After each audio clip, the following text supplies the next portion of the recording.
Hello and welcome back. Today we've got another £200 worth of 10p's to have a hunt through, looking for those pesky little alphabet 10p's. So then, 2019 is the year we really want... Let's move that wire. Oops, crash bang wallet. 2019 is the year we really want to find. We've never filled a 2019 book. We need A, B and I.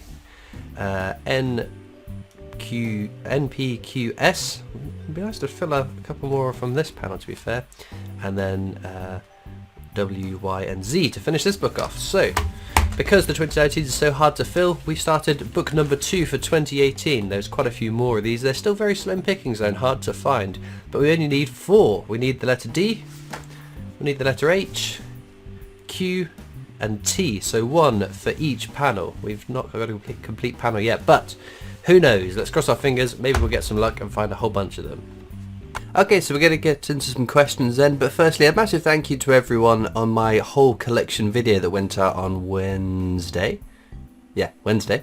It's been a long week, my brain is still a bit foggy. I've got, after having the plague that is currently rampaging around the world, I'm all better now. Well, at least I feel better now. I feel it still might sound a bit odd because lingering symptoms, but I've still got a bit of a foggy brain, but considering my brain's always been a bit foggy, whatever. Anyway, but thank you to everyone on my whole coin collection video. Normally it's a video I take a lot of heat from people unhappy with the number of coins that I keep in my collection, which always boggles my mind, and I'm very grateful that everyone was very positive and pro collecting the coins that I've worked hard to collect and keep. So a big thank you from me to you all, and again, thank you very much for just over 4 years as your kindness and support. Can you believe it's been 4 years? That's absolutely mad if you ask me. But anyway, we're prattling on innately. Let's have a look. Gareth Evans says, congratulations on the 60k subscribers, great videos and content. Random question number 1. Favourite top 5 Christophers, either currently living or from history, and why? Wow, top 5 Christophers. Sir Christopher Lee.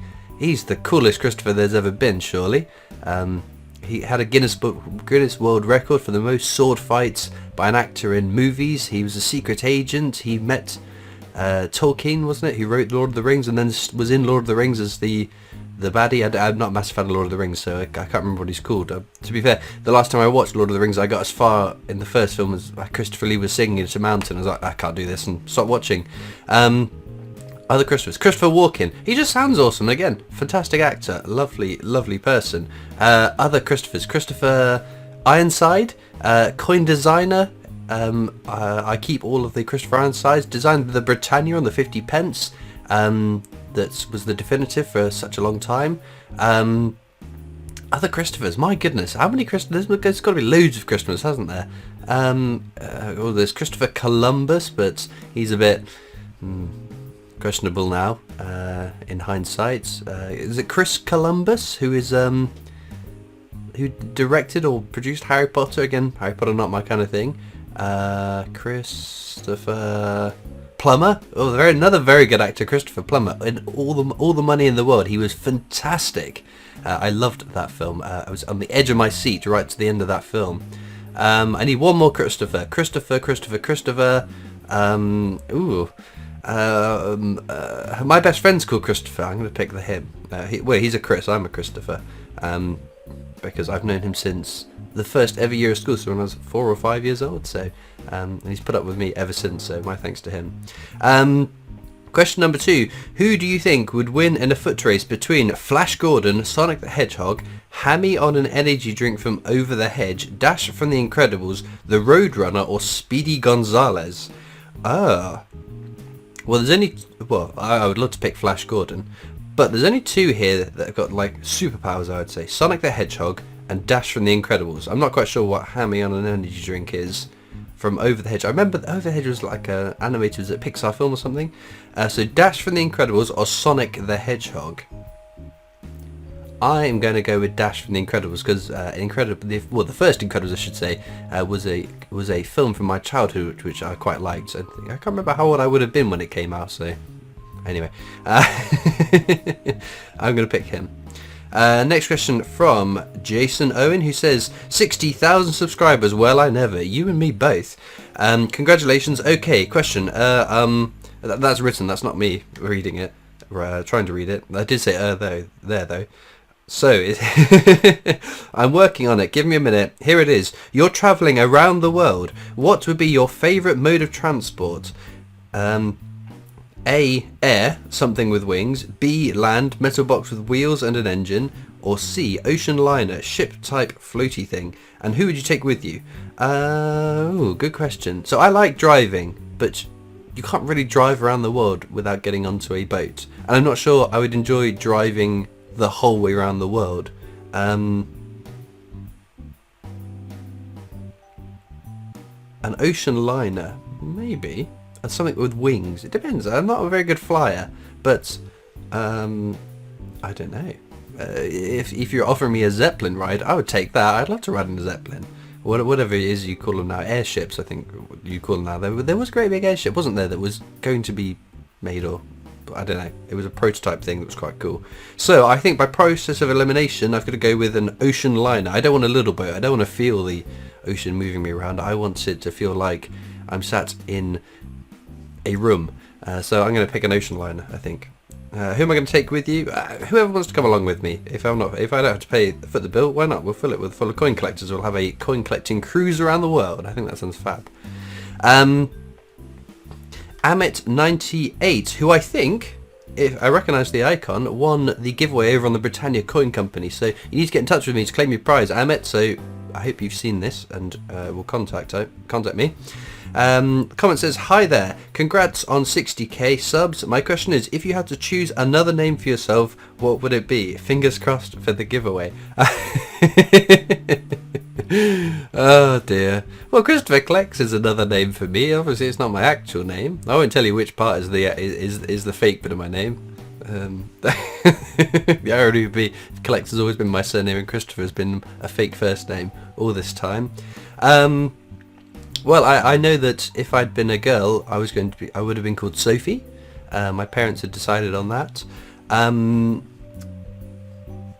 I have various fake names I use for things to preserve my anonymity, in case people draw lines and figure out who I am. So I use fake names on different platforms. I'm again going to keep very vague on that. The coolest name, Dean. Dean, after Dean Martin, because Dean Martin's a very cool man. So I think Dean would be a fun alternative name. Now, Mark Taylor says, congratulations Christopher on 60k. I've learnt a lot from watching your videos. Still on the hunt for my first Q one day, hopefully. Well, it is 20 Q, so I'm sure you, as I, will find plenty of Qs this year. I haven't found one yet, but they're coming. It's fine. We're going to wait till summer when it's nice and warm. I don't have to wear a shirt underneath the shirt because it's really cold still. Anyway, what was your question? I have a question. Do you put your bunk coins in the holder that they come in, i.e. the Winnie the Pooh sets, or do you keep them folded up? So I keep them. In fact, they're just behind me. Ooh, oh, they're just down there. I don't know if that's going to be in shot or not. But they come in like that. They stay like that. Very rare occasion I'll open it up. I can't think of the last one I think I opened was the Decimal Day one to check whether it had the error packaging, which thankfully I did have on one of them, which is quite cool. So I've got those in my collection. Mercifully, and I am over the moon, my FA Cup £2 coin arrived, my bunk and my silver proof. I have been moaning and groaning and griping about this over on Discord for the longest of time, but this finally turned up, along with my Tooth Fairy 50p, and I was blown away the fact that it comes just in a little pouch, just the loose coin. It's not in a capsule, it's not even in a coin flip. So I opened it up, saw it was loose, and managed to get it into a coin flip and stapled, because we want to preserve it, don't I? I guess it makes sense, because the idea is you put the pouch under your kids, not the mattress, the pillow. Oh, my brain's not working, and then they can then obviously spend it, I guess. But it's good in my mind if that is happening and people are actually buying it for their kids having lost a tooth.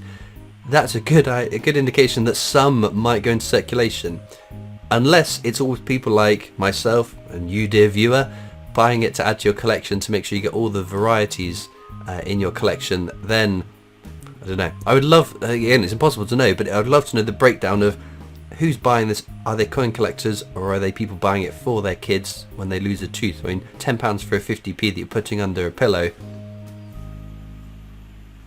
That's quite an expensive 50p to put under a pillow to then be spent on sweets. Not that you can buy anything for 50p anyway for a sweet, but anyway. Right, I hope that answers your question. I know I've prattled on a little bit there. Luca Temenik says, congratulations again, amazing prizes, Q&A. Why do you keep your coins in the package? And if you could make a coin series, what theme would it be? And denomination, thanks for the opportunity. Why do I keep them in the packaging? I don't know. So it's not. I don't know, because it's not about preserving value, because I have no plan to sell my collection. Eventually, my coin collection will become an inherited problem for somebody else and not me, and it won't be my problem to worry about. Apart from the pennies, I'm going to melt them down and make my coffin out of them. So, I don't know. It just seems like it's just always been the way I've approached it. As I said to the previous question, I very rarely will open a bunk wrapper to get into the coin. I don't know why. Definitely the silver proofs. I'd leave them in the capsules because I don't want fingerprints on them to tone them, or tone them more than they do anyway. But so yeah, there isn't really a real answer other than I do it because I've always done it, and I will continue doing it because I've always done it. Very circular logic. What theme would I have? I have been banging on for the longest time about this. I appreciate I'm not the only person that's ever thought this, probably, and there are many people out there that probably have thought of this by themselves, but I think a UK county set would be amazing. Every different county in the UK, proportionally distributed each year between the different parts of the Union: Scotland, Wales, England, Northern Ireland. Obviously you probably get more per year for England, so you do 5 a year, 6 a year, 7 a year, whatever it is, that adds up to a nice collection over many years. But my stipulation, if Rishi Sunak, who's the Chancellor of the Exchequer at the moment, and by process of that he is the Master of the Mint, so I think he gets a lot of a say of what coins we get and what goes into circulation, because he has stepped in. He's made sure we got a Gandhi coin, he made sure the diversity and Brexit went into circulation, so I think he wields quite a bit of power, and unfortunately it seems he's not particularly interested in coins rather than his predecessor George Osborne.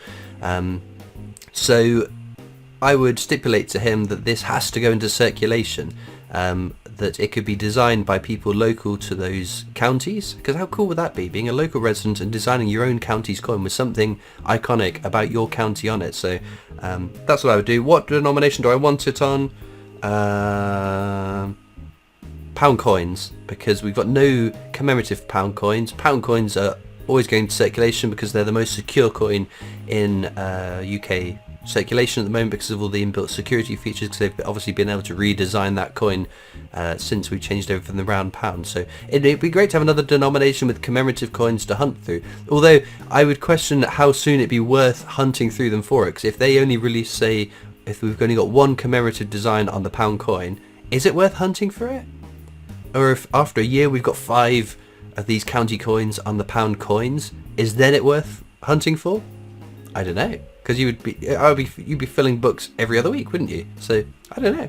An interesting question, which I pose to you, the viewer. How many new commemorative design needs to be on a design that doesn't have a denomination that doesn't have commemoratives before you think it's worth hunting through them to fill up books? I probably would start straight away, but I'm not quite sure when I would start a book. Anyway, Nationwide Coin Hunt says, congratulations on 60,000. It's been great to see your channel grow. I've been here since a bit before your first queue. My question is, what do you think will happen to your coins, say, a century down the line? Well, I hope for immortality. I'm probably not going to be granted with that. So if I'm not kicking about, it's not my problem, really. And if I am still kicking about, hopefully it just carries on growing, because it's great fun, enjoying it. And hopefully we're not in a cashless society where we've got rid of physical cash money for online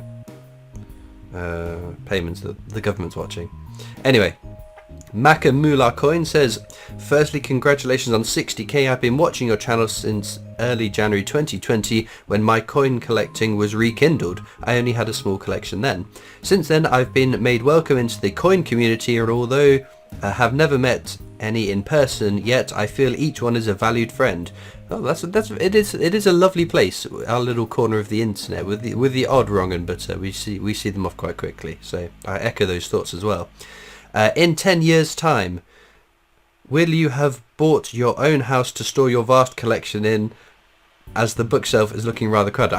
It's a bigger bookcase now since you've commented. The old bookcase is just over my shoulder with all the bits and pieces that have been sent into the PO box and whatnot. But the bookshelf has been expanded. Everything's on there. Even my circulating coins that I've kept are on the bottom shelf, just out of shot, so you can't see them. But I now have a separate room for it all. So I guess in 10 years I will have to have a house to store it. So let's hope I win the lottery. I mean. Oh, it would have been Friday. I haven't recorded this. I'm recording this before Friday, so I could win the Euro Millions, so that would be very nice. One more question from Adventure Junkie, who says, congratulations on 60k, soon to be at 100 and getting that play button. Question, the colour of a lightsaber represent the user's stance in the Force. Most lightsabers in Star Wars are blue, green or red, but it's been revealed that Grogu has a yellow blade. Has it? No, we haven't seen that, have we? I think you're making things up. What colour would yours be? I'm Team Empire, which I think means I would end up with a red lightsaber, but I quite like purple. It's my favourite colour, so if I could be a Sith with a purple reddish lightsaber, that would be perfect for me. I don't want magenta. I don't want... Well, I wouldn't mind red, I wouldn't mind purple, but somewhere in between red and purple. They're not far from each other, are they, really? I don't think. Maybe I need a red and a dark blue one, and then put them together. Anyway, I don't know. I want a purpley reddy one. So I think that'll draw this video to an end. So for that being, let's get back to the coins. Well, there we go. A couple of interesting finds. No territories and no alphabet 10p's. I picked this one out just because I liked going to my oddities box, not mint damage or whatever, just post mint defacing of the coin, which I think is quite a cool colour.